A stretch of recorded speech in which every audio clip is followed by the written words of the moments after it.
demonic angel, and today is going to be like an introduction video. I'm going to do another sigil video collaboration, and I thought, well, prior to that I'd like to put some information out there about each particular spirit, and slowly kind of making this a little bit better each time. So next, I'm going to feature Asmodeus, Asmoday, many names. And Asmodeus is one of the 7 kings of the 7 sins, and he is the king of lust. Now,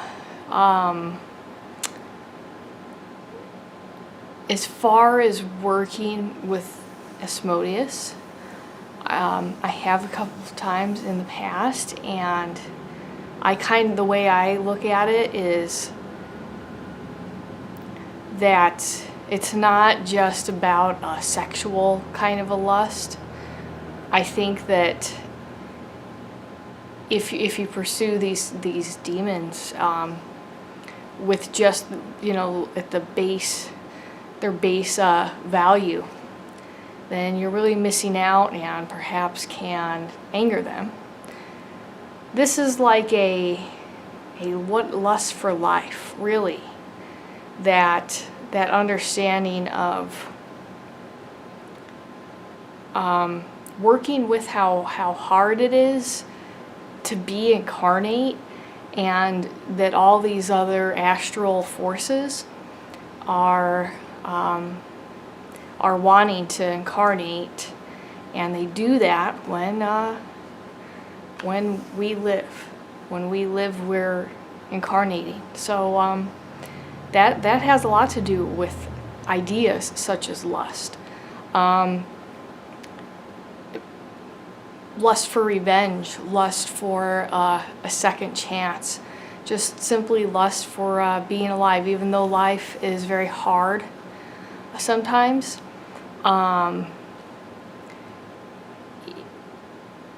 There's nothing like it. By and large, people would rather be alive. So that's kind of what that I kind of take that into my working with Asmodeus, is that bigger picture, rather than, hey, I want this specific person to be interested in me sexually or whatever. That's kind of obviously low magic and this kind of stuff, and I'm not too interested in that kind of stuff. And really, neither are the gods typically, and demons. They're going to challenge you when you invite them into your life, and being a pagan and being a Satanist, it's not for it's not for people who aren't ready for the challenges. That's how they manifest. So if you're ready to do that kind of shadow work and look at that, then maybe this is for you. But just a couple thoughts. What was really cool was over the summer when I did a folklore class, I did a presentation on a story from 1001 Nights. And 1001 Nights is a big volume of Arab mythologies on jinnis, and jinnis are the demons of the Ars Goetia, pretty much. You can have some people kind of dispute that, but that's really what they are. And the one story I talked about is called the Fisherman and the Jinni. I'm going to put a link in the description below, and you can check it out. And this particular Jinn is Asmodeus, and he's old and he's poor, and he's going out to fish for a living, right? And as he does that, he nets a lamp, like a genie lamp, like we think. Also, the Aladdin story is in this volume of 1001 Nights. So he takes the lamp and he rubs it, and out comes Asmodeus. And at first Asmodeus is going to kill the guy, and then because Asmodeus is just disoriented, upset from being trapped in the lamp by King Solomon. He thinks the old guy King Solomon, and the old guy says, no, centuries have passed, King Solomon is dead, I'm not King Solomon. And Asmodeus is really, really relieved. So he says, okay, well, I'm going to let you decide how you die. Because Asmodeus is very angry, revengeful, quick-tempered. These kinds of aspects are definitely, what Asmodeus is. So after that, the guy says, wait, I think you're so cool, so neat. Why don't you show me how you get back in the lamp? Like, that's got to be a really powerful thing to do. And apparently Asmodeus falls for this. Maybe he's a little bit blonde. And he goes back in the jar, and the guy traps him again. And as he's about to throw the lamp back into the sea, Asmodeus starts shouting and talking to the guy through the lamp. And he's like, wait, I'm sorry, please don't do this. If you let me go, I promise I'll help you. I'll be bound to helping you. So the old guy lets Asmodeus back out of the lamp. And then the Asmodeus ends up, being bound by his word. So what happens is the guy gets a whole bunch of fish.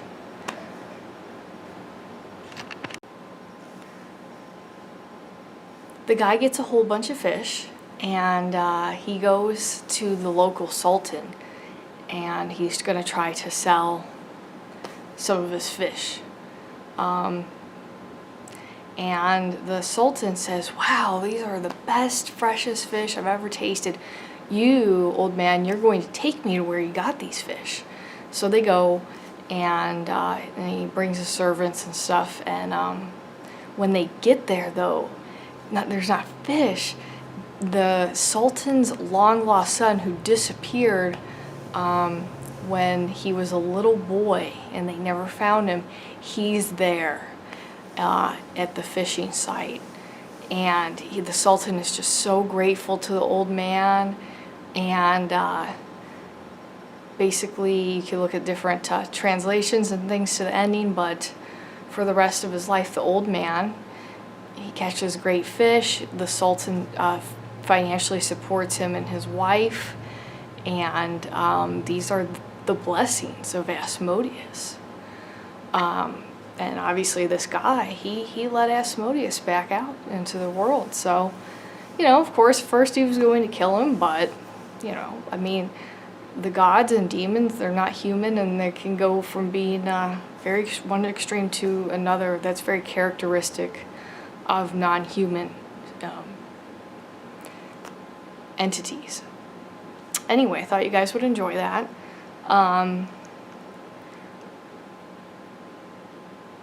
So one of the things about Asmodeus is that he is apparently the son of a human mother and an angel father. There's kind of some variations about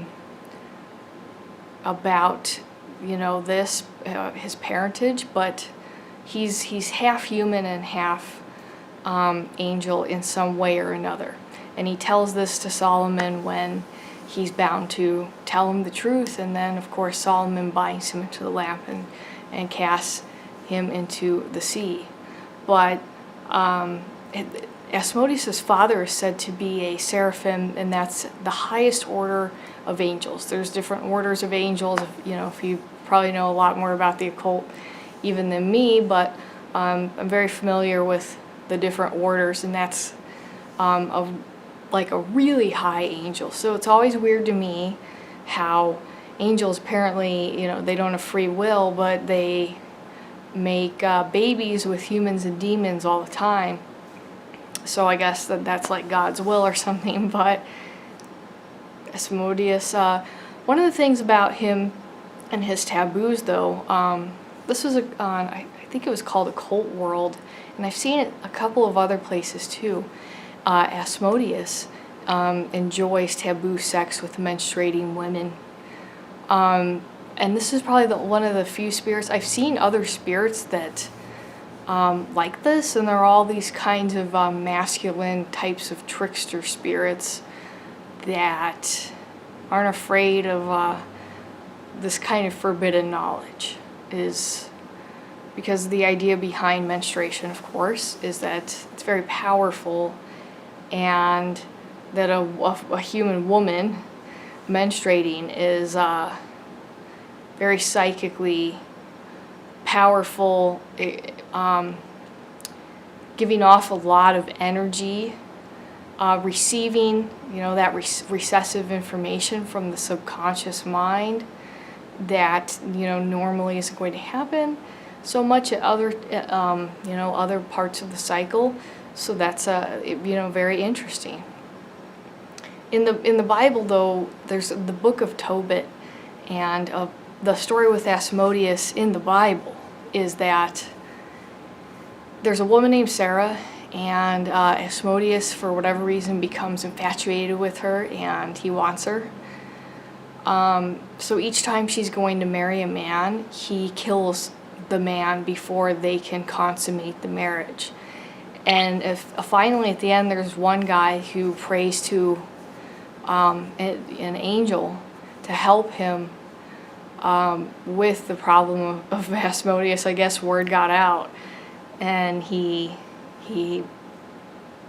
helps him make an incense of fish and some other things that Asmodeus is repelled by. So this guy, he lights it, and it drives Asmodeus away, preventing, so he can be with Sarah. So that's kind of one of the stories, in the actual Bible pertaining to lust. Another aspect of Asmodeus is that he's a real cunning kind of he's a trickster. The way I look at it is that he's a kind of trickster aspect of Lucifer, in that sense, where he is very cunning and unpredictable, like coyotes of Native American myths. You name any of these different kinds of tricksters, and that's kind of this idea. But Asmodeus, he steals King Solomon's ring. So when I worked with Asmodeus before, a lot of people say, well, that Asmodeus likes gold, but I've always found that, a strong pull towards wearing silver jewelries and necklace when doing a ritual. But like when I work with King Paimon, I really just want to wear gold. So that ring obviously would be most likely made out of silver. So it's another interesting thing that so Asmodeus takes on the form of Solomon, and he rules over, he's with King Solomon's wives. He probably fathers children with them. He commands the construction of the temple, and all these other things in King Solomon's stead, because he drives King Solomon away. So everybody for this, it's supposed to be an extended period of time, thinks that this is King Solomon, but it's Asmodeus and he does apparently an excellent job in his place. But eventually King Solomon comes back and, talks to Asmodeus before imprisoning him in the brass vessel and casting him into the sea. Asmodeus tells him before he is cast into the sea that one day people will worship demons, as false gods.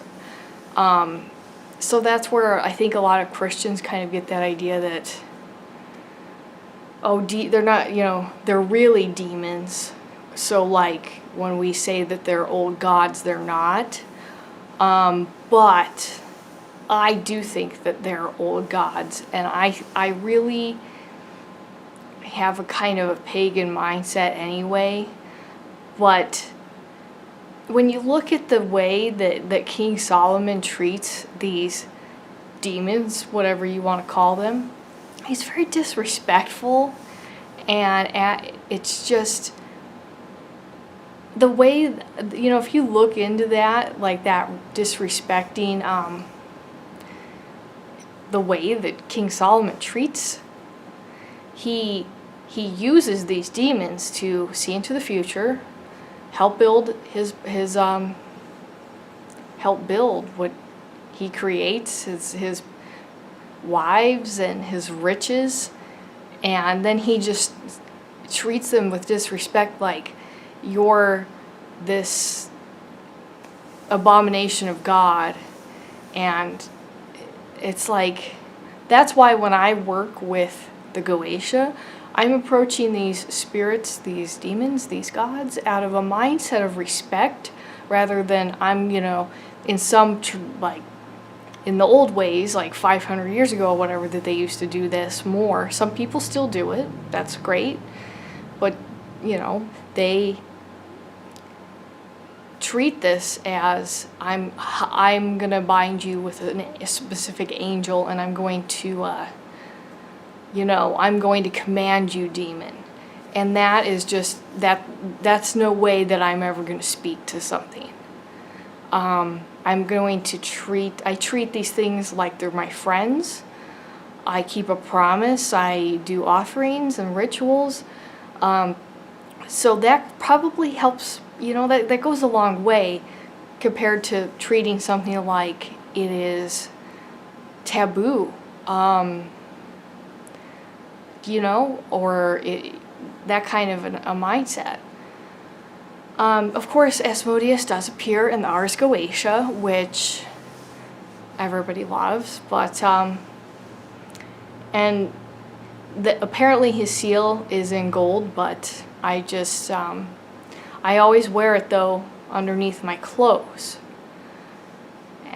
You know, when I do a ritual, which I'm going to do when I film this. And the Ars Goetia says he is a strong, powerful with 3 heads. The first is like a bull, the second like a man, and the third like a ram. The tail of a serpent, and he has flames coming out of his mouth. And he sits upon a dragon, holds a lance and a banner, and he has 72 legions of spirits. I mean, you look at some of the other spirits of the Ars Goetia, and they do, you know, they preside over 20, 30 kinds of legions. This is a lot. This is a very powerful, powerful spirit. And all these different manifestations of Asmodeus and these different animals are kind of these lust ways. Now, the thing about working with Asmodeus is that I think that it really has helped me to understand projections of the mind, and also that those are in many ways based off of like the ways that kind of I see that fear and lust interact. That when we're afraid of something and we project it and we hold on to it, Asmodeus can interact with this to make that fear kind of turn into lust. And of course Asmodeus is very, very much a demon in a traditional kind of sense. I mean, he is also an old god, but that he's feeding off of this kind of the fears and the lust that men create. And so there's lots of that energy out there. However, when you truly work with Asmodeus and you see that it's the kind of the way I look at it, which is like a connection with Buddhism, that lust can either, you know, when it's in a lower polarity, it's just these manifestations of these animals that don't look right, and it's it's uncontrolled, and you don't have any kind of control over your lust for life. It's just that the fears keep getting projected back, and that's definitely a thing that I find very true from the basics of Wicca. It might not be threefold, but that what you project out is going to come back to you because you've opened that up. So it's like that. And hey, you want drugs, it's a way out. You want a lot of sex, you want money, you want this, but it's not what you really want. So Asmodeus will kind of, and people don't have to believe in the occult or whatever, but he'll latch on to people who are, just looking for this immediate kind of gratification and provide it. Now, what does that do? That either is going to teach a person about, hey, all the drugs, they're not really helping, with the mental problems in my mind. Sex is very empty without a connection. And that is what the depths of being completely trapped, like a hungry ghost, except you're alive, pursuing emptiness.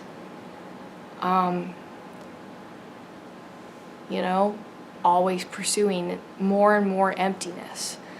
And so the only way out of that is that knowledge and that gnosis of what that really is. So that's a huge huge challenge. Now, on a higher polarity, that is, hey, you get tested, if you want to call it that. Like sometimes the Christians will say that things are an earthly test, and in some ways I like to look at things like that. That if you walk away with that understanding that pain transforms, that you can understand, that's your real prize. And if you do lust for something, like, you can take that immediate feeling and make some plans. And that's the way I work when I work with Asmodeus. Is I'm trying to bring about what I want, but over a period of time, with, like the ideas that we talk about in tarot, with planning, ideas, really thinking about what do I want to accomplish while I'm alive. So in the sense, it is still lust. It's just lust that I have an amount of control over. And I'm going into it with an aspect of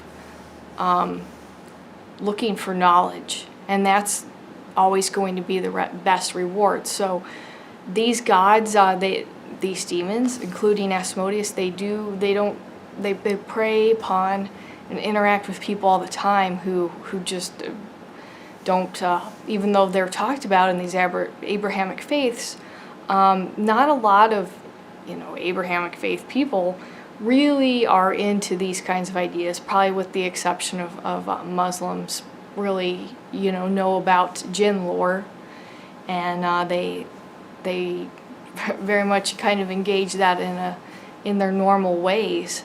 But Christians probably don't think, about this too much. But these are these ideas. So I just want to throw that out there. This is what I think. I'm trying to do, my thoughts and my feelings when I'm doing a ritual. I do not want to place, I want this specific person to lust after me. Because I don't want to control another person, influence them in this kind of a way.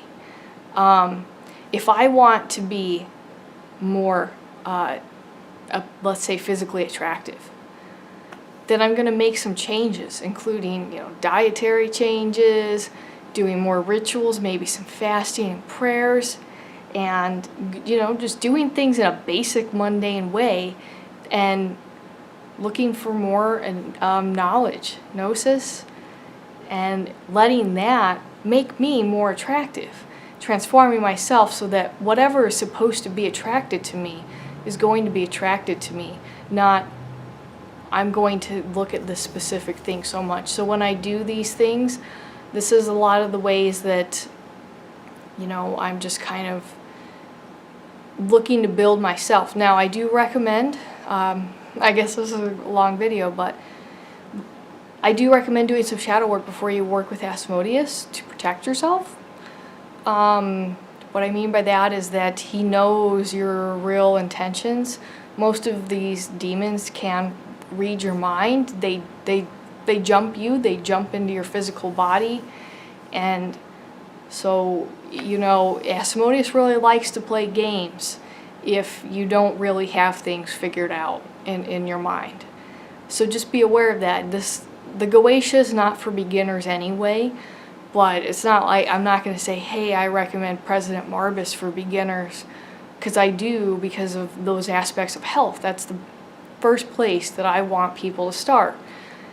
This is, I mean, advanced magic. So anyway, just some of my thoughts, feelings, and shooting the shit with you guys here on a lovely day. So I'll see you later.